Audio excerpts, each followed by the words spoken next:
కూడా కాంగ్రెస్ పార్టీ అధికారం కోల్పోయిన తర్వాత ఎప్పుడు కూడా వేదికల మీద కనిపించినటువంటి బండ్ల గణేష్ గారు అధికారంలోకి రాగానే వెంటనే తెర మీదకి వచ్చిండు అనేటువంటి వాళ్ళకి మీరు చెప్పేసాం. డిసెంబర్ 7వ తారీఖున అధికారంకి వచ్చింది. అక్టోబర్, నవంబర్, డిసెంబర్ ప్రెస్ మీట్లు కానీ, గాంధీ భవన్లో మాటలు కానీ, తెలంగాణలో 7వ తారీఖు అధికారంలోకి వస్తుంది. 9వ తారీఖు ప్రమాణ స్వీకారం చేయబోతున్నాం. రేవంత్ రెడ్డి ముఖ్యమంత్రి కాబోతున్నాడు, పార్టీకి వస్తుంది అని తిరిగింది, ప్రచారం చేసింది, ప్రెస్ మీట్ పెట్టి. నేను ఇప్పుడు డేట్ మనం చెప్తే కాదు కదా, మీరు నొక్కితే వస్తుంది. నవంబర్, డిసెంబర్, అక్టోబర్ ప్రతి నెల చూడండి, చూసుకోండి మీరు. ఇప్పుడు తెలంగాణ రాష్ట్రంలో కాంగ్రెస్ పార్టీ అధికారంలోకి వచ్చింది. సరే, దాంట్లో ప్రజలు తర్వాత కేసీఆర్ పాత్ర కూడా ఉంది కాంగ్రెస్ పార్టీ రావడానికి. ఆయన లేకుండా సాధ్యం కాదు, ఎందుకంటే ఆయన నియంతగా తయారయ్యాడు కాబట్టి ఇక్కడ సాధ్యమైంది. ఇప్పుడు మొన్న పార్లమెంట్ ఎన్నికలకు సంబంధించి అభ్యర్థులు అప్లై చేసుకోవాలంటే మీరు ఎక్కడి నుంచి అప్లై? మల్కాజ్గిరి నుంచి చేసినాను. మల్కాజ్గిరి నుంచి ఇప్పటికి కూడా ఉంది. వస్తుందని నమ్మకం ఉందా? వస్తే నమ్మకం ఉంది, రాకపోయినా నేను బాధపడను, నేనైతే ఇబ్బంది పెట్టను. ఇప్పుడు కూడా ఎందుకంటే కమ్మ సామాజిక వర్గానికి టికెట్ ఇవ్వాలి. 40 లక్షల పాపులేషన్ ఉంది తెలంగాణ రాష్ట్రంలో కమ్మ సామాజిక వర్గం. ఎక్కడో సార్ కమ్మోలకి తీయాలి కదా, అవుట్ ఈ 17 సీట్లు ఒక్కొక్క సీట్ అన్న కమ్మోలకి ఇవ్వాలి కదా. మొన్న రేణుకా చౌదరి గారికి ఇచ్చినారు కదా, రాజ్యసభ ఇచ్చారు, తప్పులేదు. ఇప్పుడు 40% అంటే పార్లమెంట్ రాజ్యసభ గారు రేణుకా చౌదరి గారికి రాజ్యసభ ఇచ్చారు, తుమ్మల గారికి మంత్రి పదవి ఇచ్చారు. అవన్నీ తప్పులేదు, చాలా బాగా చేస్తున్నారు. రేవంత్ రెడ్డి గారు కమ్మోలకు బ్రహ్మాండం చేస్తున్నాడు, అందులో డౌట్ లేదు. ఇప్పుడు కూడా పార్లమెంట్లో డెఫినెట్గా ఒక పార్లమెంటు కమ్మోలకు ఇస్తారు కదా, ఒక లోక్సభ ఇస్తారు కదా, అంటే కమ్మాలకు అవకాశం వస్తుందేమో, వస్తే అందులో నేను ఉంటానేమో అని ఆశ.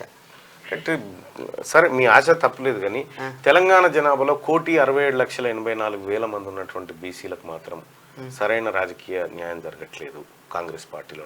జరుగుతుందన్న, జరుగుతుంది. రేవంత్ అన్న చేస్తాడన్న, చేస్తాడు, నా మాటనండి. ఆయన ఏదో నాకు తెలుసు. ఒకవేళ మీ టికెట్ ఒక బీసీకి త్యాగం చేయాల్సి వస్తుంది, ఇవన్న అంట, బ్రహ్మాండంగా ఇవన్న అంట.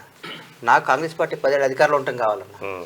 ఎందుకంటే మన ఆ చెట్టు బాగుంటేనే మన నీడగా ఉంటుంది మనకు. మన చెట్టు ఎండిపోతే మనం దెబ్బతింటాం. మనం ఆరో తాత్కాలిక కోపం రావచ్చు, ఆ క్షణం ఆవేశం రావచ్చు. అమ్మో మన చెట్టు నాకు తెలుసు కదా 5 ఏళ్ళు గత ప్రభుత్వంలో మనం పడ్డాం కదా, మన చెట్టు నీడనీయద్దు. ఆ చెట్టు నీడ మనకి కావాలి. ఇప్పుడు చెట్టు ఎండితే. నరేంద్ర మోడీ గారు దేశ ప్రధానిగా సక్సెస్ అయ్యారని మీరు భావిస్తున్నారు? పబ్లిసిటీలో సక్సెస్ అయ్యారని భావిస్తాను. పబ్లిసిటీ బాగుంది, పిక్చర్ బాగాలేదా? పబ్లిసిటీ బాగుంది, చాలా బాగుంది పబ్లిసిటీ. రేపు అంటే వాళ్ళు రామ్ రామ్ రామ్ అంటే త్రేతాయుగం. రాముడు శ్రీరామచంద్రుడు కొన్ని వేల సంవత్సరాల నుంచి ఉన్నాడు అన్న. భారతీయ జనతా పార్టీ 45 ఏళ్ళ నుంచి ఉందన్న. రాముడు మావాడు అంటే ఎట్టన్నా, భద్రాద్రి రాముడు. శ్రీరామచంద్రుడు ఒక చరిత్ర, అది భగవంతుడు. ఆయన క్రీస్తుపూర్వం భగవంతుడు, శ్రీరామచంద్రుడు కథ. రాముడు దేవుడు అన్న, 7 కొండల వాడు మా దేవుడు అని నేను చేసుకుంటే ఎట్లా? మనం పుట్ట చరిత్ర అన్నది. దేవుడిని ఓన్ చేసుకోకూడదు ఎవరు. జై శ్రీరామ్ మనకి కదా, నేను దేవుడు మనకి లేడు, గణేష్ కదన్నా. నేను చేసే పూజలు, నేను చేసే భక్తి మనం చాలా గొప్పగా చేసుకుంటాను. నేను హిందువుని, నేను విపరీతంగా. మీరు నిన్న 7ంటికి వస్తా అని చెప్పే కదా, అరే రావుకాలం 7ంటికి ఉందని చూసుకున్నాను నేను. చూసుకురా? అరే నాకు భయం, రావుకాలంలో బయలుదేరాను, నాకు అమావాస్య ఏంటి నేను చేయను, నాకు కొన్ని సెంటిమెంట్లు ఉంటాయన్నా. నేను గాడ్ ఫియర్ మ్యాన్ని, దేవుడు భక్తుడిని. ప్రతి ఫ్రైడే కానీ సాటర్డే కానీ కంపల్సరీ టెంపుల్కి వెళ్తా, 10 నిమిషాలు దండం పెట్టుకుంటా. నేను కష్టం వచ్చినా కానీ భగవంతుడు మనకి ఇట్లా రాసి పెట్టింటే అనుకుంటా, కానీ నేను ఎవరిని నిందించను. అందుకని దైవత్వం మనకి అందరికీ దైవత్వం. ఏ సమాజ వర్గానికి, ఎవరికైనా, ఏ మతానికైనా వాళ్ళ దేవుడి మీద వాళ్ళ గొప్ప విశ్వాసం. ముస్లిమ్స్ అల్లాహ్ని ప్రేమిస్తారు, క్రిస్టియన్స్ యేసు ప్రభువుని ప్రేమిస్తారు. మన ఇష్టం వచ్చి మన దేవుడిని ప్రేమిస్తాం, మన ఈశ్వరుని ప్రేమిస్తాం, అట్లా. అంతేగాని దేవుడు ఒక పార్టీకి చెందినవాడు కట్టేటప్పుడు ఒకనొక దశలో నరేంద్ర మోడీ గారి పనితనాన్ని విమర్శిస్తే దేవుణ్ణి అంటావా నువ్వు అనే పరిస్థితి వచ్చింది.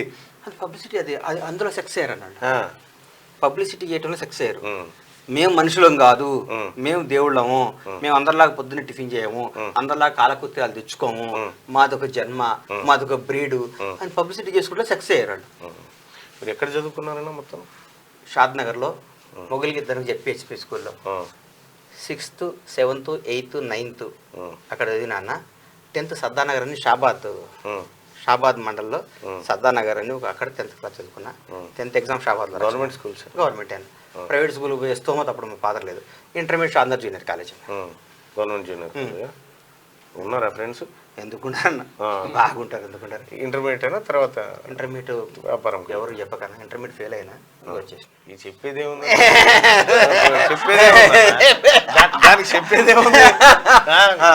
చెప్పేదేముందన్నా చాలా మంది దాదాపు 15,000 మంది నువ్వు చెప్తుంది చూస్తా ఉన్నారు అక్కడ. అదేనా? అంటే మీరు చెప్పినా చెప్పకపోయినా చెప్పాల్సింది చెప్తారు కానీ